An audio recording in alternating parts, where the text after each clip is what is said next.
Hi, I'm Lara, this is John, and we are the McClassics. It took them a while to ask me out. It took about 3 months worth of weekly meetups at our young adults group. She conned me.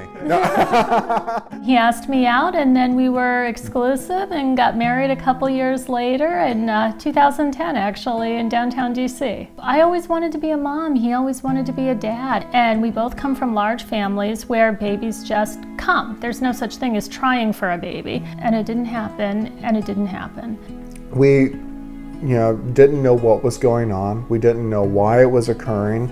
And it was a question of why us? The hardest step of the whole journey is making that first phone call to your fertility doctor, because it's an admission that you need help. But after 2 years, I went to my GYN and she referred me to Dr. DiMattina. So Dr. DiMattina thought we were good candidates for natural cycle, so we proceeded. So the first cycle, the egg didn't fertilize.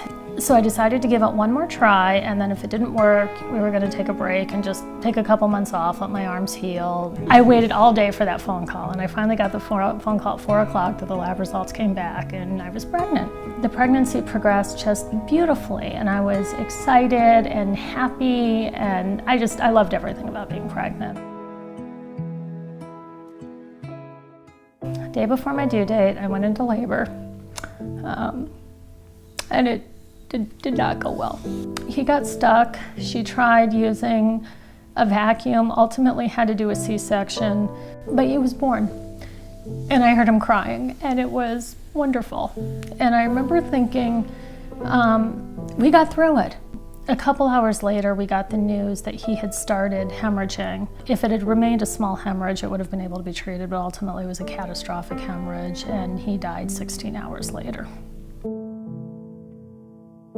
I mean, I remember looking up at one of the nurses and just my eyes welling up and her reassuring me that everything was going to be okay. And I was like, how can you assure me of anything at this point? When this happened, I remember driving home from the hospital with the empty car seat. I was so lost, but I knew that the only person I wanted to talk to was Dr. DiMattina. You know, I told him the story, and I asked 3 questions. I said, can I conceive? Can I carry, and can I deliver? And he said yes, and that was about the best news. I mean, I was so lost and so sad about losing my baby boy, but we had hope. The nurse called, and it was the same nurse that called when I got pregnant with Nate, and she said, congratulations. And 13 months after our son died, I delivered a little girl. But I credit that moment and the emotional support to Dr. DiMattina and Domnion Fertility, and the ones that got me pregnant. I'm very happy to say that, that is not the end of our story. And when she was 2, I started thinking, I think I'm about ready to do this again. And my phone rang, and I knew it was Domnion, and it was the same nurse who had called me the previous 2 times, and she said, Lara, you're 3 for 3. I've taken both kids in to meet the doctors, newborns, and the doctors and nurses are just so over the moon for your success, because they know how much it means to you, and they want it for you.